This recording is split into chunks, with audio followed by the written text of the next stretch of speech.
आप सभी से जय श्री राधे, जय श्री कृष्ण। आज हम आपसे बड़ी पावन चर्चा करने जा रहे हैं। अधिक मास की चर्चा करने जा रहे हैं।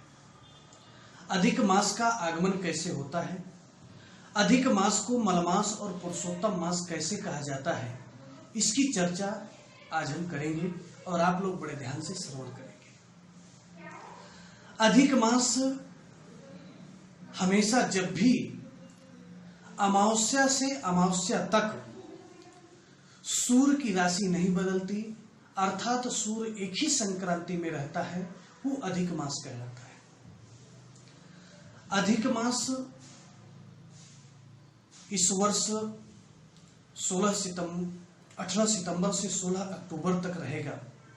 ये आश्विन महीने में आ रहा है।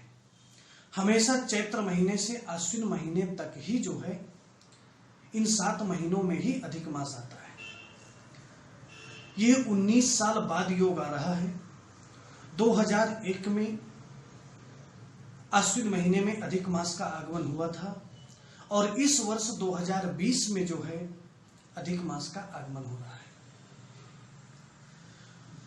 कार्तिक, मार्गशीर्ष और पौष के महीने में 6 मास होता है। 6 मास अर्थात घटा हुआ महीना, जो 12 दिन का 13 दिन का जो महीना होता है, उसको 6 मास कहा जाता है।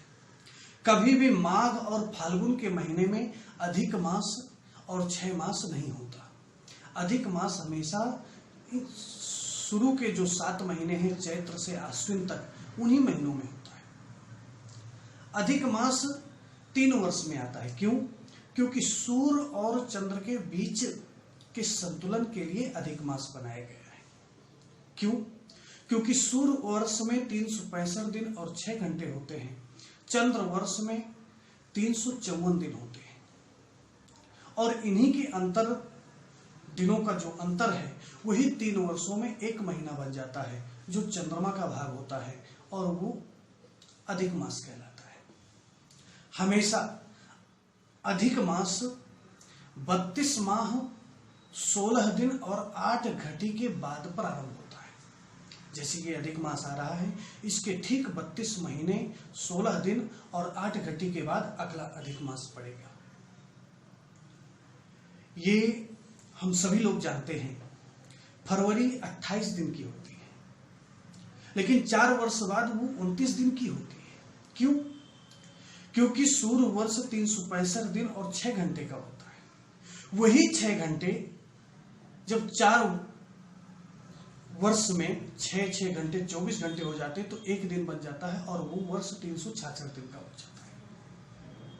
अधिक मास को मलमास भी कहा जाता है, क्योंकि ये बचा हुआ महीना है। 3 वर्षों से जो दिन जुड़ करके जो अधिक मास बनता है, इसलिए इसको मलिन मास भी कहते हैं, और मलिन मास से ही इसको मलमास कहा जाता है। इस महीने को पुरुषोत्तम मास भी कहा जाता है, क्योंकि इस महीने के जो अधिपति हैं वो भगवान विष्णु, भगवान नारायण है। उनको पुरुषोत्तम भगवान भी कहा जाता है। जब ये मलिन मास बना, तो इसके अधिपति कौन होंगे, इनके स्वामी कौन होंगे? तो उस समय सारे देवताओं ने भगवान विष्णु की आराधना की, और भगवान विष्णु इस महीने के स्वामी बने, इसलिए इसको पुरुषोत्तम मास भी कहा जाता है।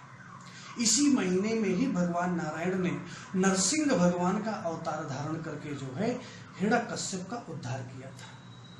क्योंकि हिरण्यकश्यप ने वरदान मांगा था ब्रह्मा जी से कि न दिन में मरूं, न रात में मरूं, न अंदर मरूं, न बाहर मरूं, न आकाश में मरूं, न धरती में मरूं, न मैं किसी जीव से मरूं, न मनुष्य से मरूं, न किसी जानवर से मरूं, और मैं इन 12 महीनों में भी ना मरूं। तो उस समय भगवान नारायण ने अधिक मास में ही नरसिंह भगवान का अवतार धारण करके जो है हिरण्यकश्यप का उद्धार किया था, इसलिए इसको पुरुषोत्तम मास भी कहा जाता है। अब हम चर्चा करेंगे कि इस महीने में हमें क्या करना चाहिए। इस महीने में व्रत, उपवास, जप, पूजा पाठ, दान, हवन का विशेष महत्व है। इस महीने में हम जो भी दान पुण्य पूजा पाठ यज्ञ हवन जो करते हैं वो हमें अक्षय फल की प्राप्ति होती है, अक्षय पुण्य की प्राप्ति होती है। क्यों? जो पुण्य कभी नष्ट नहीं होता, कभी क्षय नहीं होता, वो अक्षय पुण्य कहलाता है। इसलिए हमें इस महीने में विशेष फल मिलता है। शास्त्रों में तो यहाँ तक उल्लेख आता है कि इस महीने में हम कोई भी पूजा पाठ करते हैं उसका हमें 10 गुना फल प्राप्त होता है। इस महीने में हमें श्रीमद् भागवत का पाठ, श्रीमद् देवी भागवत का पाठ, शिव महापुराण का पाठ, गीता का पाठ, महामृत्युंजय का जप आदि हमें जरूर करना चाहिए। इस महीने में हमें दान क्या करें, दान क्या करना चाहिए? इस महीने में शुद्ध देसी घी के मालपुए बना करके कांसे के पात्र में फल, वस्त्र, अन्न आदि रख करके सामर्थ्य के अनुसार दान करना चाहिए। घी का दान, गुड़ का दान, शक्कर का दान, तांबे का दान, खारिक का दान, ये जो है विशेष रूप से जो है इस महीने में श्रेष्ठ कहा गया है। इस महीने में विशेष रूप से लक्ष्मी नारायण की पूजा, भगवान विष्णु की आराधना और उनके द्वादशाक्षर मंत्र का जाप अर्थात ओम नमो भगवते वासुदेवाय का हमें जप करना चाहिए। ये महीना में अगर हम पूजा पाठ करते हैं तो 3 वर्ष के जितने दोष होते हैं वो सारे दोष जो है इस महीने के पूजा पाठ करने से नष्ट हो जाते हैं। अधिक मास 3 वर्ष में आता है और 3 वर्ष का शेष जो दिन रहते हैं वही अधिक मास बनता है। अर्थात 3 वर्ष के पापों को नष्ट करने की क्षमता है तो अधिक मास में है। अगर हम अधिक मास में पूजा पाठ करते हैं तो निश्चित रूप से हमें अनंत पुण्य और फल की प्राप्ति होती है। अधिक मास में हम क्या ना करें?